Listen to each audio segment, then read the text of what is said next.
Hey, it's Mike at Mile Hi Distilling. We get a lot of questions about how we ship our distillers, and people are really curious if the box has anything about distilling on it.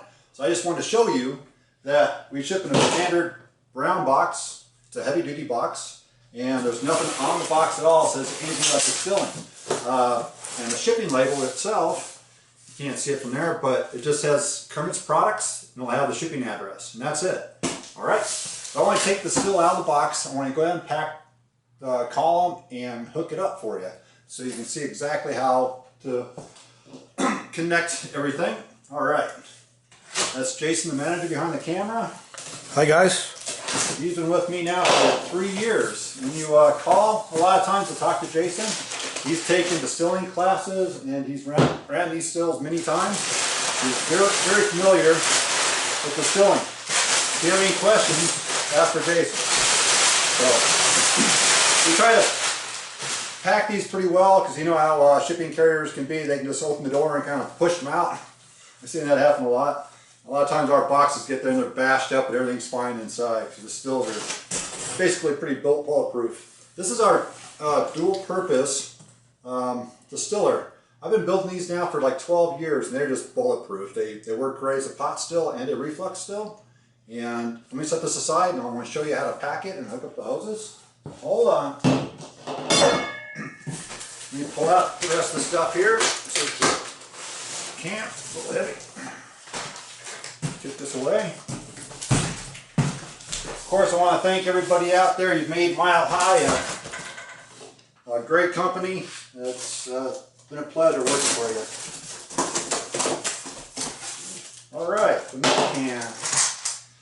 The milk can is definitely heavy duty. The lid has a built-in stainless steel screen, so the vacuum cannot fall into the can. It has a heavy duty silicone gasket. Put that aside. Put this thing out. Come on.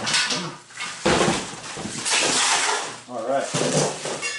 So when we ship, we usually ship most of the products inside the cans. Or if you do order like a starter kit or anything that has like a bucket, look inside the bucket because there's going to be a lot of stuff inside the bucket. We actually get a lot of calls and people are like, hey, you forgot my clamps and everything. It's like, have you looked inside the bucket? I'm like, oh man, I'm sorry. That's cool. No problem. Here's the hoses. Copper, we got the rings. Like this one has a dial thermometer. And the milk can itself. Okay, the milk can has a 1/2 inch NPT fitting on the front. This is for an option for a dial thermometer if you want to add it. And if not, just when you get it, take the plug out, put some Teflon tape on it, put it back in. This over here, it'll come capped just like it is now. So if you're going to use it on a propane burner or hot plate, it's set up already. Maybe just make sure that's tight. But if you buy one of our controllers, these controllers are really cool. They've been working like a champ since we've been starting to carry them. But our controllers, just simply, here's one of the heating elements. This is a 2,000 watt stainless steel heating element. And they just slide right in with the same. We use the same clamp and gasket I just took off, so they just go right on there. And this plugs into the controller. The controller just plugs into the wall. All right. Pretty cool stuff. A little history about these cans. When I first started this company 14, 15 years ago, it's okay, just let it go. The phone's ringing, of course.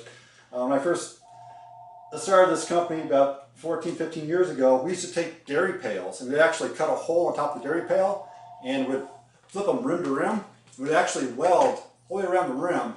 And it was very time consuming. We had to like do a tack weld every 1/4 inch around that rim so it wouldn't flare out.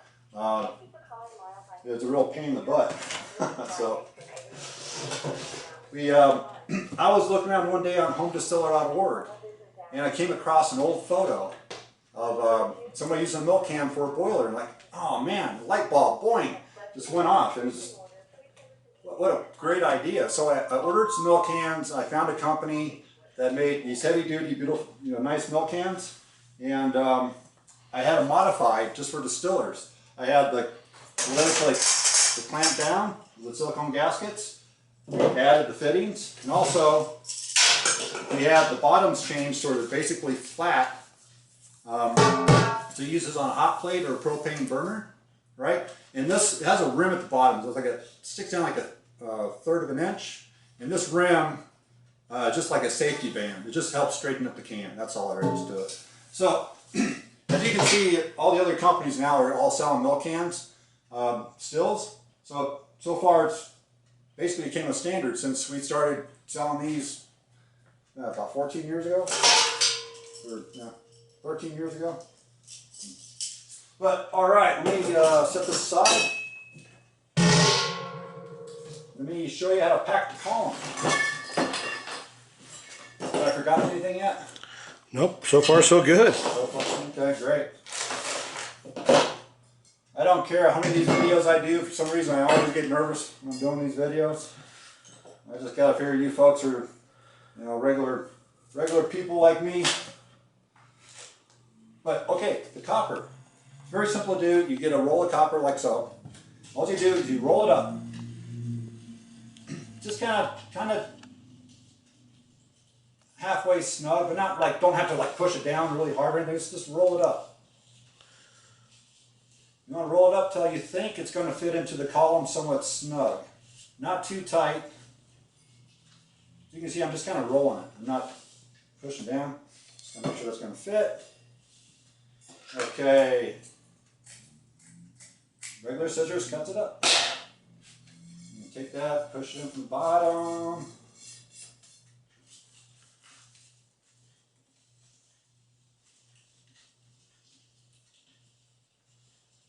If you guys need to find some good information, homedistiller.org is a great place for recipes, information on distillers, different kinds of stills. A lot of other companies, they have their own chat forums, and you know, I thought about it and I just thought, now, you know, homedistiller.org has everything anybody could ever look for, and the really good information. So I haven't done the chat forum. We used to have one a long time ago. Okay, put that on there. So I got the copper packed up probably about to here. There's 2 rolls. You can put 3 rolls. One thing about packing your column, there's no perfect way to do it, right? You can use all copper. You can use all rings. You can even run the still out any packing. But for me, what I see works the best for me is copper halfway up and rings the rest of the way. You want copper in there because it helps cut back on the sulfates, but the rings make the column run faster. I know on some chat forums they might argue about that, but in my experiments, the rings definitely make the still run faster. If I use all copper, it's going to run slower and get a lower percentage. If I used all rings, well, it's going to run faster, but it's going to not be as, the product's not going to be as nice. All right? So let me see if I can fumble around a little bit and find any parts I need to hook this thing on. Stick this on here.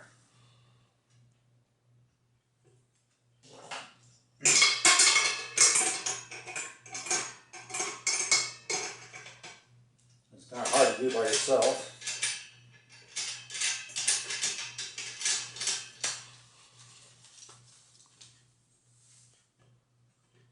Are you zooming out on my bald head there?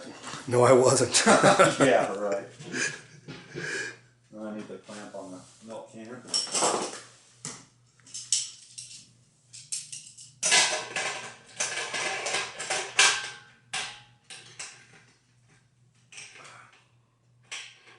As these videos go on, I keep looking at my videos and my head's getting bigger and bigger.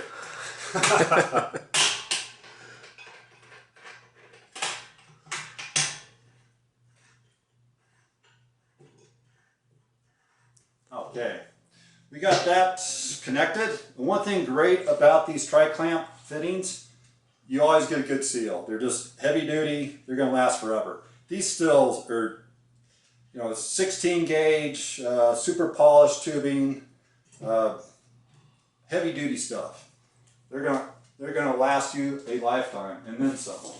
So I'm gonna take the rings. Like I said, I got the copper like that high. I'm gonna take the rings. I'm just gonna pour them in. And these are 1/4-inch rings, which I think for the 2-inch columns, the 1/4-inch rings work great. For the 3-inch columns, I think we sell a 3/8? 3/8, yeah. 3/8? And those work good for the larger columns. I'll just pour those in like so.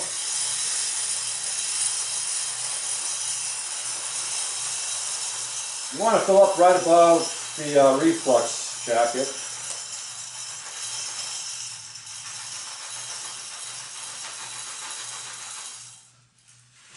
Okay, that's good. We got it filled up about right here, right above there. Okay, so we got that done. So now we're going to show you how to, this one has a dial thermometer upgrade. I'll show that to you. But our standard ones, if you just order the still without getting the upgrade, you're going to get it's a natural gun plug with a cook thermometer, and these work great. I've sold thousands of these stills like this, and they work fantastic. They just push it down like that, and they work good. I've sold, I don't know, like I said, thousands of them. Not to repeat myself. All right, let's pull that off. So the upgrade definitely looks nicer,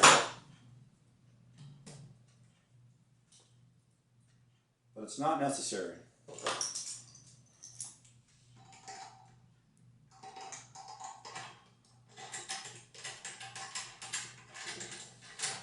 Goes on like so. Really simple. Everything just clamps together. So, okay, the hoses. Now, just like the packing, there's really no perfect way to do this. If you get it wrong, it's still going to work.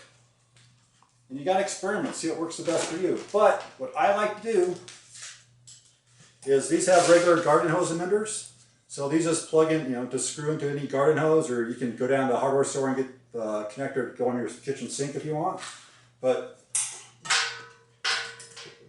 it has a hose clamp, put on there and just tighten it down.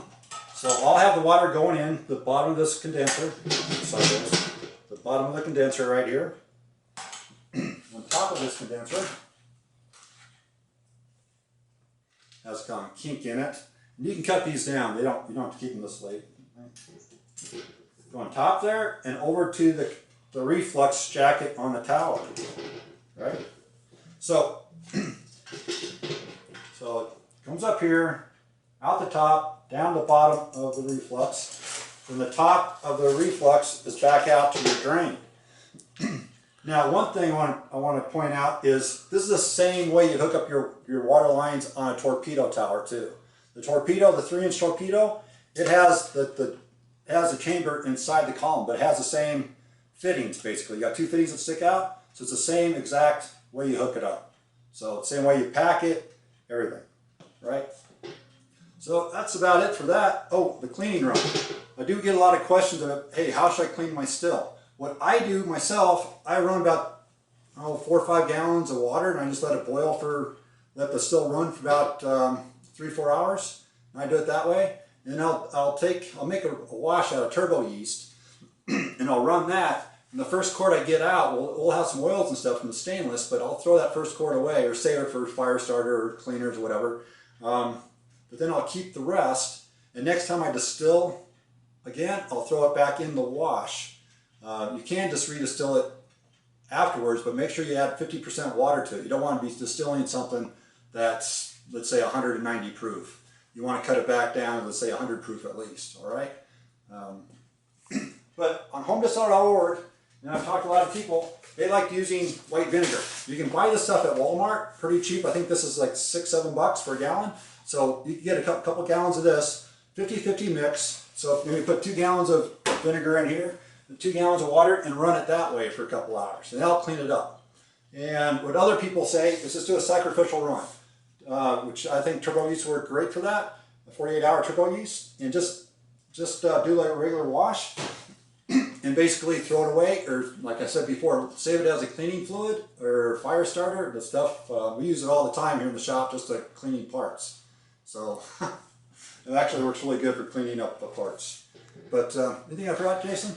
Just maybe go over the pot still and the reflux. Oh, okay, yeah, almost forgot that. Okay, this is hooked up as a reflux mode, right? So the pot still mode is very simple. You basically, the hoses are stuck. Hold on, 1 second. Technical difficulties. So, as pot still mode, you only want to run the water to the condenser only. Do not run water to the reflux on the jacket. Okay? So you just got the water coming in here as a pot still mode and out the top. And if you get it backwards and you got the water coming in here and go out the bottom, it's going to work just fine. Don't worry about it. It's going to work just fine. For packing the column in pot still mode, I'd only use copper. I would probably take the copper and basically pack most of the column, but I'll lay it more loosely inside. The tighter you got the copper, the higher percentage you're going to get, right? So you don't want to pack it too tight. So you can even just unroll a couple of those rolls and just kind of stuff it down in there just loosely, and that'll work fantastic. But pot still mode is for keeping your flavors in, and this still has proven to work great both ways. A reflux or a pot still, like I said, it's our biggest seller. We sell tons of these things, and have been for years. But is that it? I think that's it. You got it, huh? Cool. Yeah. Hey, thank you very much. Happy distilling. Take care.